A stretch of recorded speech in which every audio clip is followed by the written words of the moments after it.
come talk to Scott, and if Scott's not able to answer those today, we will find someone who can. So I always say Scott's not a doctor, you know, we wish he could do it all. He's done a lot as a one-man crew, but we appreciate him and we'll give him the floor today. Good evening, everybody, and I want to kind of give a brief general presentation. I also want to say Dr. Beecher-Scullum was able to get some funding for the blood study. Wow. So I'm here to say to encourage, if you should have Dr. Beecher-Scullum's number and maybe Unity Council. So I'm really pleased to announce that I was able to help facilitate that, and as many as people as possible need to reach out to her directly. Everything's protected under HIPAA.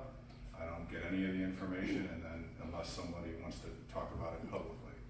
And also, really the expert team around me, you will eventually, you know, they're nervous over their careers, and I can tell you that there's two individuals that have over 40 years of dioxin and other chemical experience, and they review everything, and including but not limited to Mark Dermott's emails. We'll save that for another Sunday, so another day.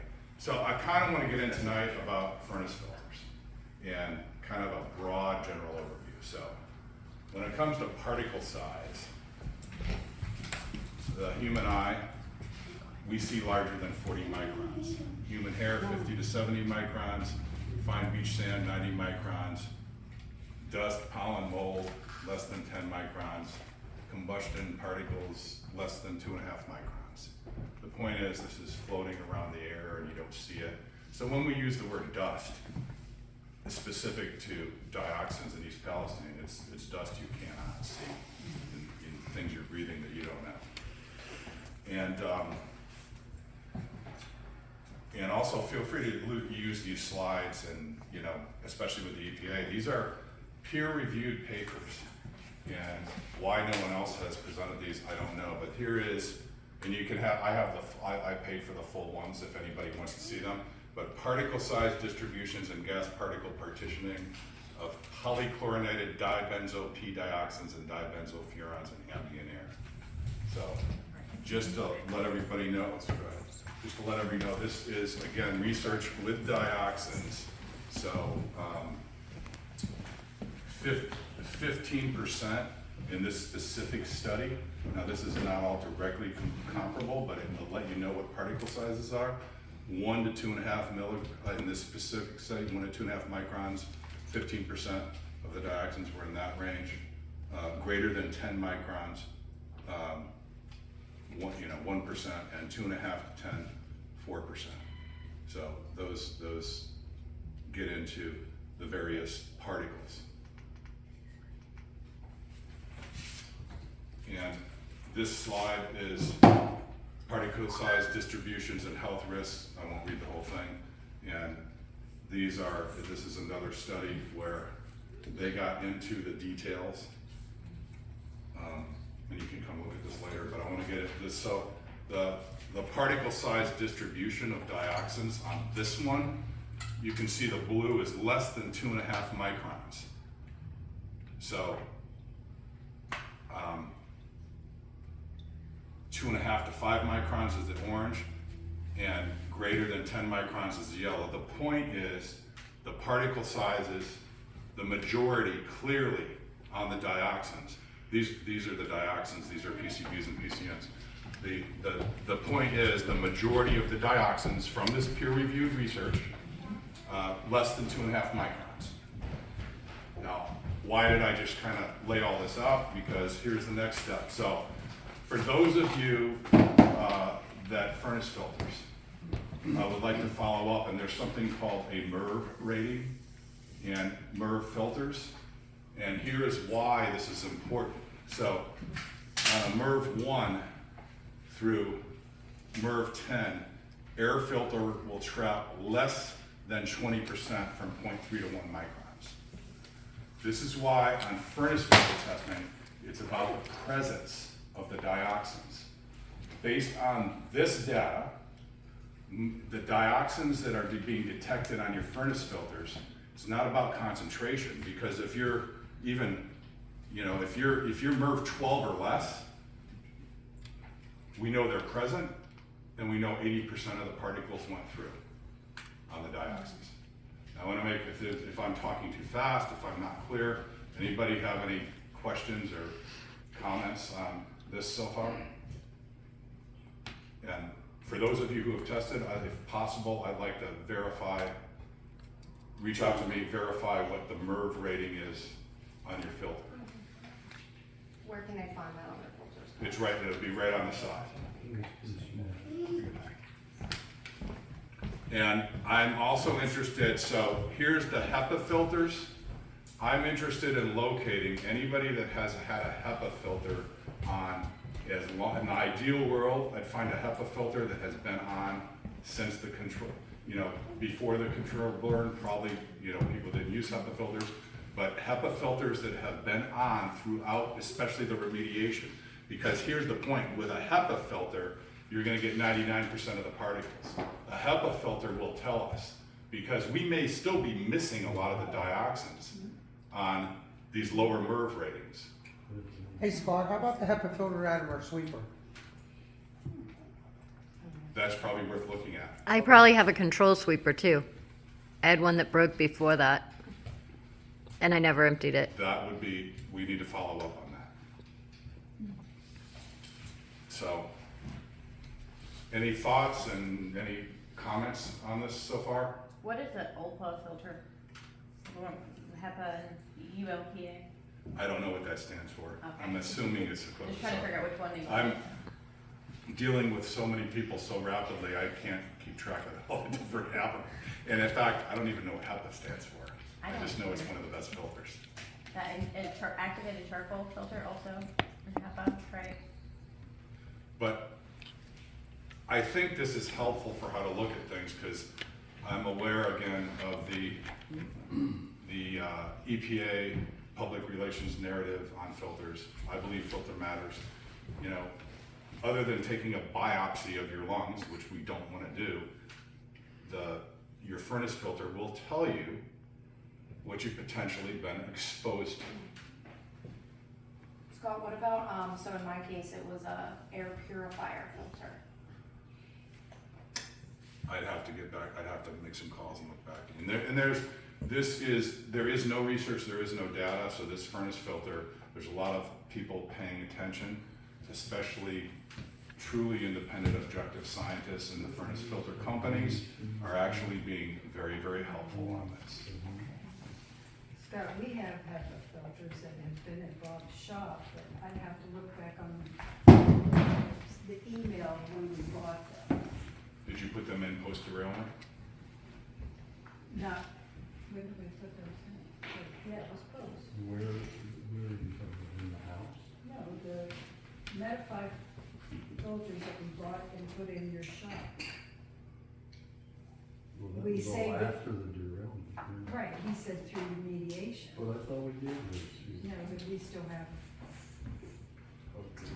So I want to say we are working, and again, to put things into context, if people get frustrated, we're funding a lot of this, and we've done this for free. I have 4 experts around me, very appreciative. And again, to put it in perspective, the EPA has 17,000 employees and a $12 billion budget. So, like I keep saying, I get feedback from many of you. The EPA refuses to test your soil. I can't comprehend that. The EPA could test, I think, probably every home and all the soil in East Palestine for $250,000, which probably wouldn't be a rounding error in a $12 billion budget. It would be so many decimal points open. So that is a key question that people need to keep asking. If there is nothing to see here, according to the EPA, then why don't they test it and prove it? That's what I said, even if they would, even if they would test 50 houses, you would think just to shut people up, that they would do the testing when that cost would be so minimal. But they are refusing to do indoor air testing, which just does not make sense based on many different things. They're afraid to. of what they'll find. Well, That's the problem. This is how I put things in perspective. Let's say Jake Koza and I have a business that we start on his property in vinyl chloride, and we set a big vinyl chloride fire, and all your neighbors are getting sick. Do you think Mark Durno and the EPA are gonna show up and say nothing to see here and not start testing property? No, we're just No, fine. we're gonna, you and I are gonna be calling friends and family to bail us out of jail. Right. So, I mean, that is, I like to break it down to simple logic about why the EPA is not testing. And I will just say, so there was a small business resource fair just right next door a couple months ago, and I remember talking to the DEP was there, the USDA, and actually someone from the USDA admitted that they did have dioxin testing. This was a while back. And they said that they were talking to each other, like all the different agencies, and no one wanted to be the person to release that data. And so when we say they're afraid of what they'll find, you know, that came right from their mouth next door. I'm gonna get to some of the soil in a minute, but I wanna talk about what's, learning a lot about airflow from the experts. You know, vectors are different. You know, you can be on the street where you feel a little breeze and everything. So I wanna go back to the point where, yeah, some people may have no symptoms because they don't react the same way to chemicals. Some people may have no symptoms because their property wasn't contaminated. And they could live across the street or 3 homes down. And I keep saying this should be respectful. Just because you don't have symptoms doesn't mean that people that are having symptoms are making it up. And just because someone doesn't have symptoms does not mean that they're your enemy. And unfortunately, the public information officers and the PR and the railroad is not to be underestimated. Unfortunately, the way they try to divide communities and situations is really reprehensible.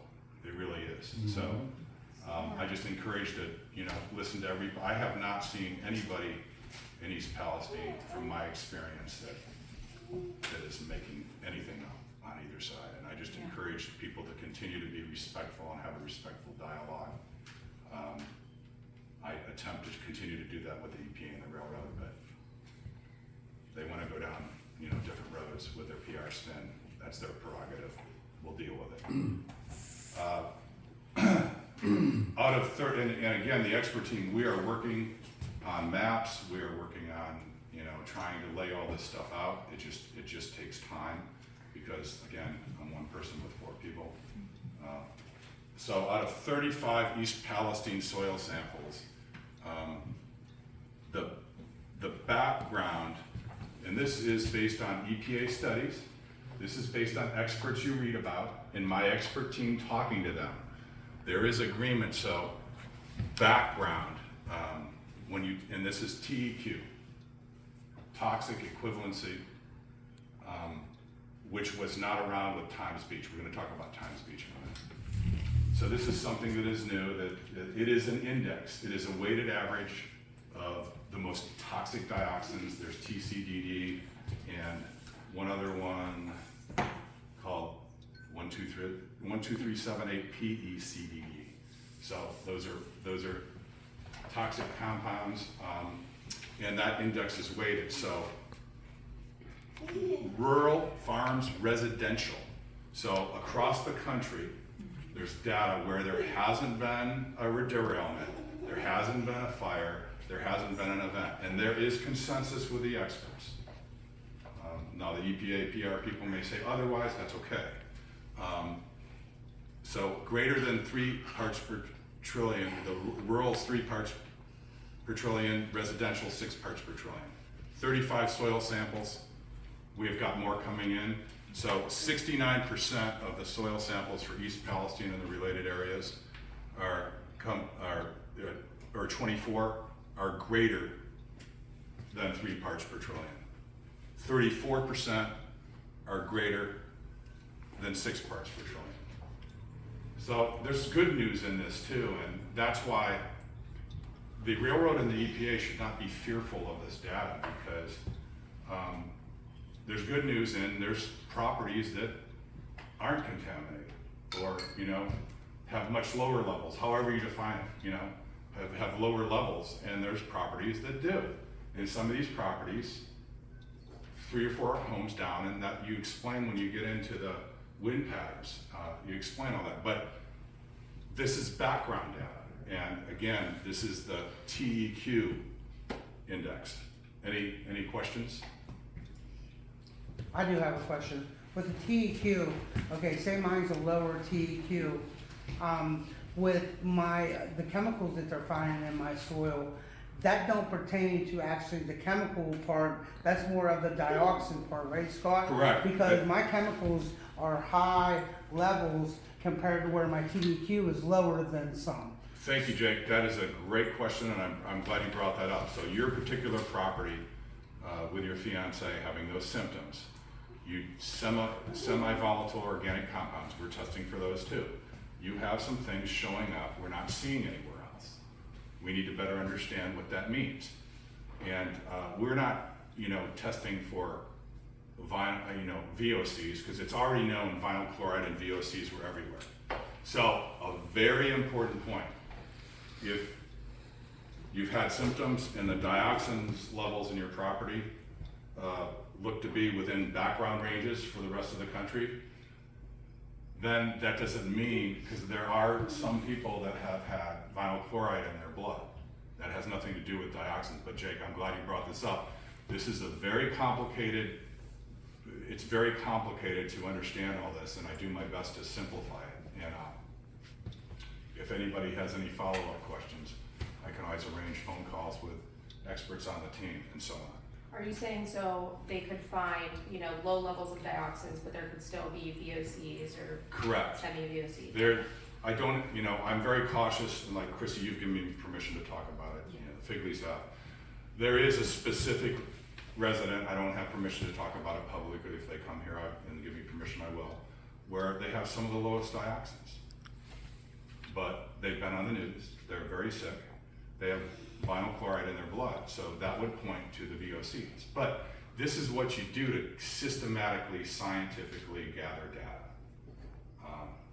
And the definition of science is acquiring knowledge in a systematic way. That's all we're trying to do, to try to get people answers so you can better understand. But back to your point, Jake, it's complicated, so you gotta look at all. I've been doing a lot of the issue research. is there's all these different chemicals that have been released, and there's never been anything like this, really, where you've got all these volatile benzene compounds and everything else. And then you have one other chemical in my home personally that was banned in 1966. The chemical was found on surface testing and Scott's soil samples that, it's semi-VOC that shouldn't be there. When my house was sided in 1970, this stuff shouldn't be there. And the EPA loves to focus on TEQ. We're also focusing on total dioxins. I don't want to get too much in the weeds or too technical on this, but to put things in perspective on TEQ, Shelby Walker's TEQ in her soil, in her backyard, 27. Background residential soil is 6. Wow. Can you explain where Shelby And- lives in comparison? Shelby, EPA won't even test her house until remediation is done, but she's expected to yeah, live in Shelby's this. across the street from Brushville Supply and Hardwell, literally. And she literally, in her backyard, you can see the remediation and drilling. So here's the other thing I don't understand. And why isn't the EPA testing her property? I did take another soil sample from her front yard this week. But this isn't, and dioxins are about the burden, volatile organic compounds, that if you don't have continuous, it's my understanding, if you don't have continuous exposure to vinyl chloride, it will eventually leave your urine and blood. Everyone's burden is different. Dioxins build up over time. So I understand, again, the EPA says nothing to see here. Well, hopefully they're right, but you won't know for 3 to 5 years, 7 years down the road, because everyone's burdens differently. But what it appears from this data is this event, the fact that there's other data throughout communities through the country of what background is, this appears as though something happened here to increase the dioxin burden on the community. Any questions, comments?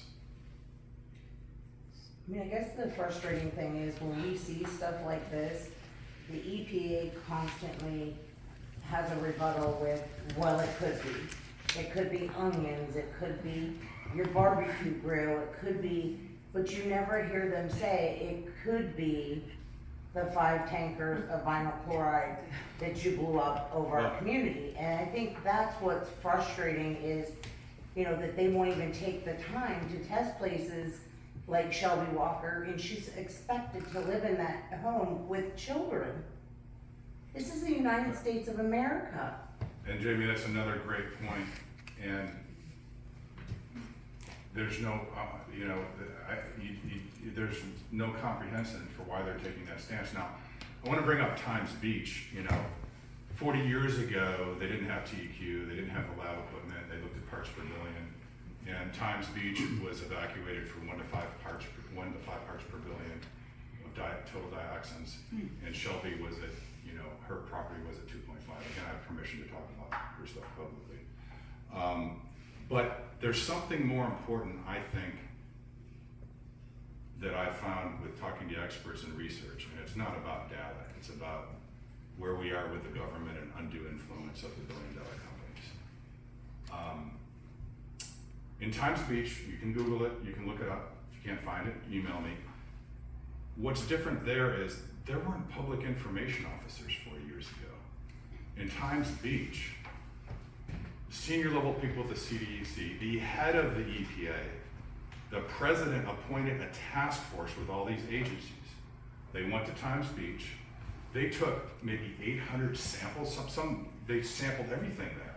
They got together and they went and they announced that they're, condemning or declaring it and moving people out that wanted to move. Now, time will tell. I'm not here tonight saying this is Times Beach. I'm not trying to cause panic, but I'm just saying, look at what happened in 40 years in the undue influence of the corporations. 40 years ago, the Environmental Protection Agency was really looking out for the residents. He already admitted several times it was to keep, the railroad open. Why are you tearing up one track at a time? Well, to keep the trains moving, and secondarily, because we didn't want you to be exposed to that much contaminated soil at once. They're openly admitting this, and people just aren't listening. In the public information officer, I see, that everything goes through a public information officer, as a taxpayer and everything. I don't understand that role, no disrespect to them, but why aren't the I can call up experts in the field, they take the call. They don't say, talk to my public information officer. Yes? I'm Shirley, anybody, that's my husband, Yeah. John. They did come out and test our soil, the EPA, DEP, and it took forever. They had the website where you could look and see if the results were in and everything else, and we kept calling and they kept saying, well, the results haven't been read yet or whatever, so they finally did send them to us. And when he explained it to me, he said there were 5 chemicals that were, that they found, but they could be from anything. Could be from a barbecue. Now, this Nail is back polish. in a field, a cornfield, where there's no barbecue going on. It could be from the chemical plant, the cracker plant. He said it could be from the trains itself going by every day. Are you okay with me discussing your results? You want me to keep them private? No, But you're one of the good, you had the plume there, and your the TEQ was 0.83. So that's a, and that is good news. yeah, but I'm This- probably one of the ones that has been sick too. I've had headaches. So I Day live one. close to you, and the same thing, my dioxins aren't bad, but I had ethyl hexyl acrylate and vinyl chloride, and so I think, we in Pennsylvania got hit a little bit differently, and also depends on the property, but exactly, same here. My dioxins, like Scott said, weren't that bad, but all the other things, the VOCs and the semi-VOCs were. And then again, I think you had some symptoms, and we've identified, some semi-volatile organic compounds in your furnace filters, and in in the soil that need to be looked at. And it's, you know, it's not about rushing to declare things safe or unsafe. It's about understanding, have you had symptoms? What have you potentially been exposed to? Well, my doctor, I've been to all kinds of doctors and everything.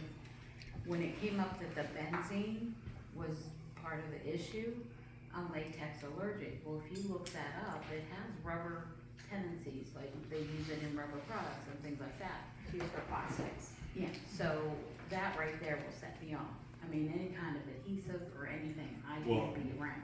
I can tell you the semi-volatiles, again, all the volatiles, I tested your property on June 12th, and all those benzoyl compounds are there. And it's not about, you know, what is it for, you know, in June, about safe levels. What were you exposed to back then? And it's about the present. So you see what I'm saying? It's just not about dismissing that these quote levels are safe. Well, yeah, they might be in normal conditions where Now. when you're not exposed and breathing this stuff in, you know, for a period of time. I have a question. Yeah. I don't understand a lot of that, I know you'll explain to me, but I was curious with some of my higher readings from my home, would you share those results with Dr. Guam to see if some of the symptoms that I have shared with her that I've had can be related to some of the more alarming things that you found with her? Yes, it's funny you say that just as the next two things. I didn't tell you to say that, but that's the perfect time. So this is a dioxin TEQ comparison. Again, Shelby Walker, Chrissy Hilton, your soil 27.6, dioxin burden in. Darlington Site 1. I'm looking at the data, there are certain chemicals that are a lot higher for Pennsylvania. Okay. I didn't know this. I just got permission, Darlington Site 1 soil. Anybody want to guess what location that is? Right here. Right here. Oh my god. Oh. So, we have gathered more data in Darlington. Now here, there's another site right up the hill that's way down low. It just proves the point that this is not an equilibrium in the wind, but this Darlington Site 1. One of our first meetings that we had here, I felt horrible after work. Yeah, me too. I don't feel great right now. Now again, this is data to look at. This doesn't mean, again, declaring things safe or unsafe, or people are gonna be, that's not for me to say, or, Yeah. but if you, at least it starts, I think if you understand what is in the soil, at least that helps you know what to do next and what you wanna do.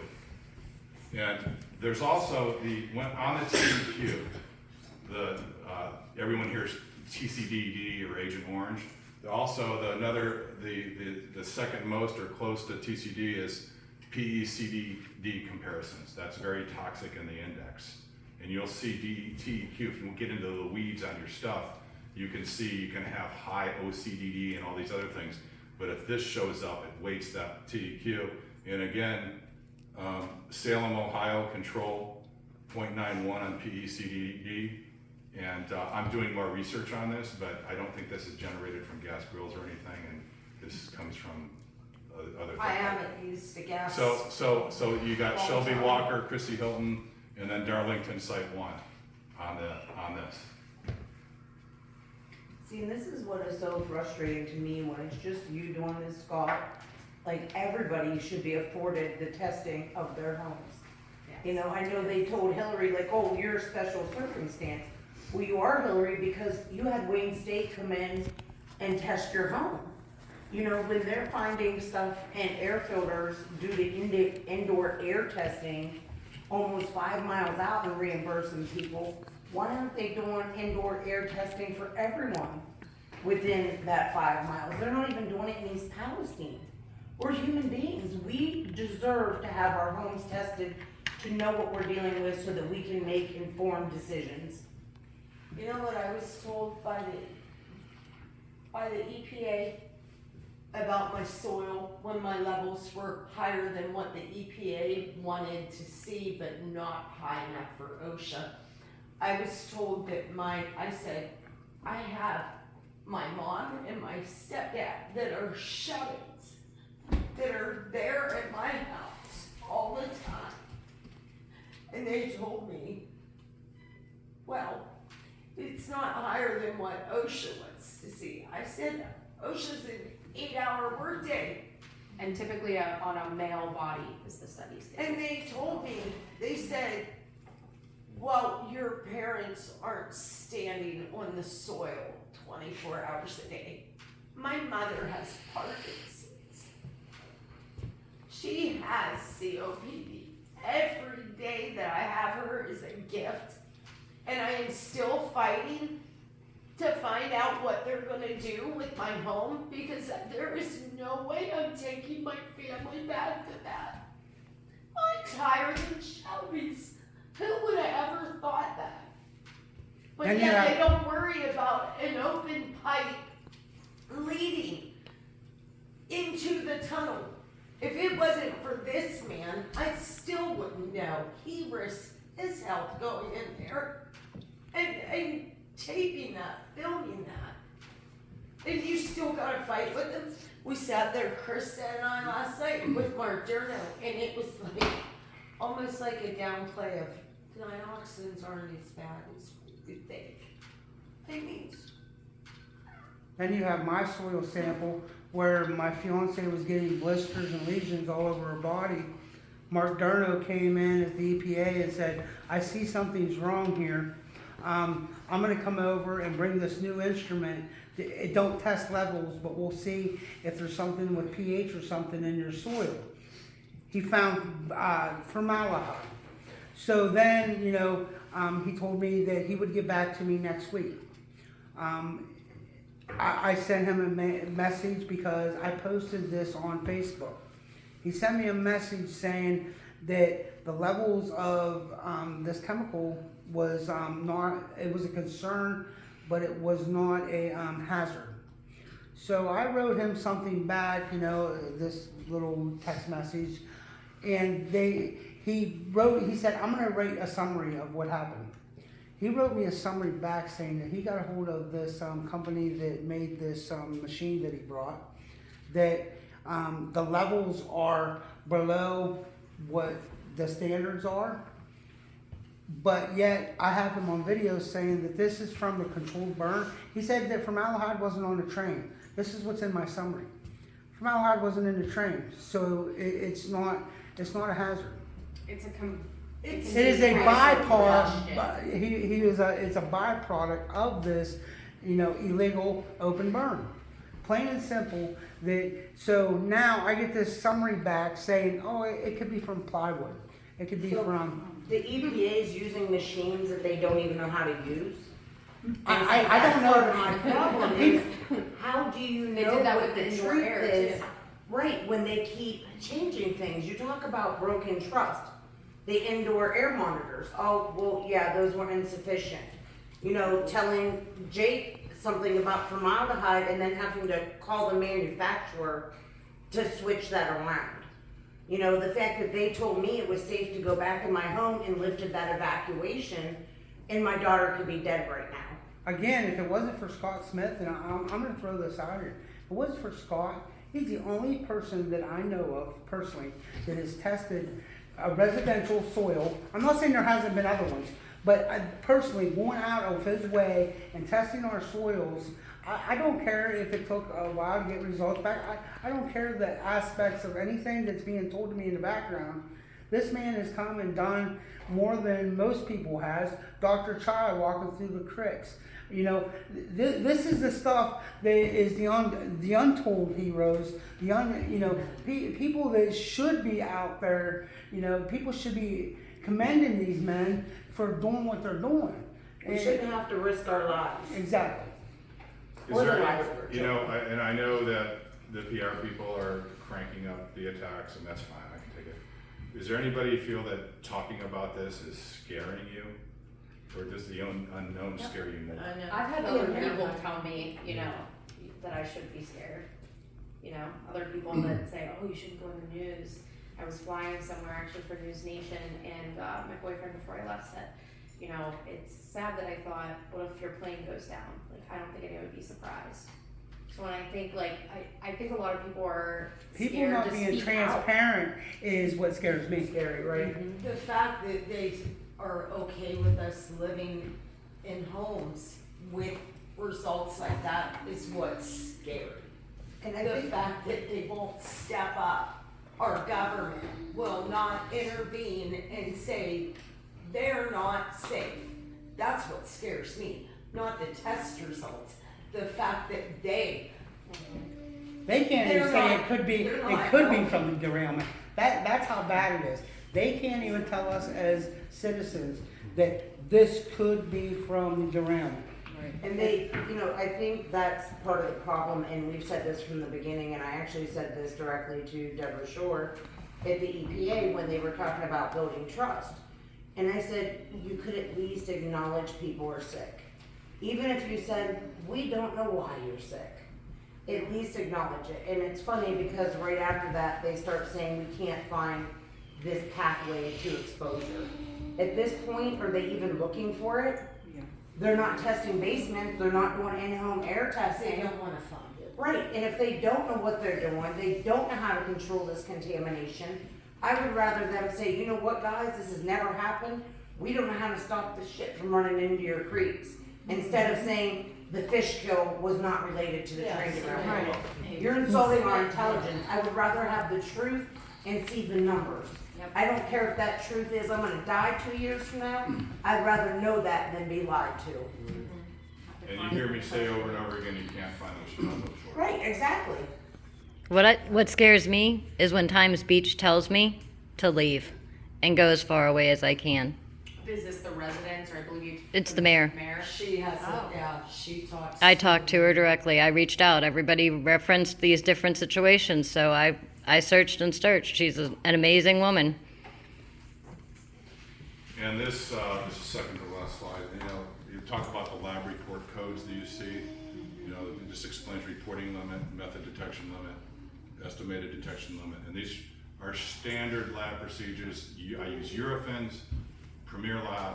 Everything's in the EPA does not question the lab results. They question other things, and the lab results are the lab results.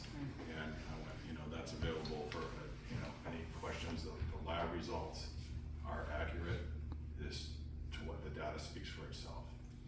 And then I have to update this because of what I'm dealing with now.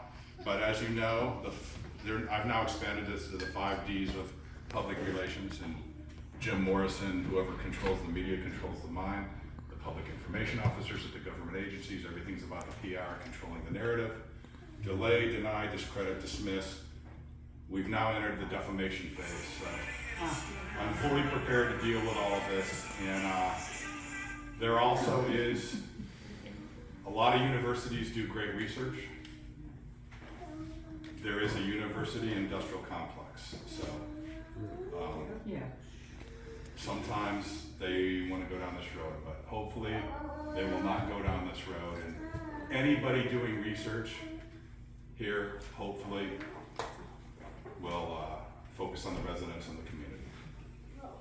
And I just have one thing to add. So something that we realized is, you know, no one's, other than Scott Smith, no one's coming to save us. So it's our turn to start figuring out our own answers.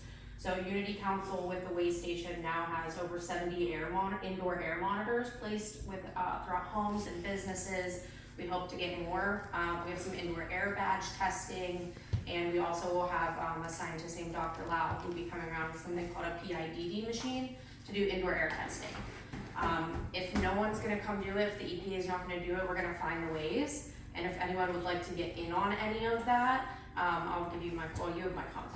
Yes. But yeah, just come get my contact today, and you know, we'll do what we can as Unity Council to help everyone else here, since the government and the agencies are not doing that for us. Where did you get that picture of my deceased husband? I'm just saying.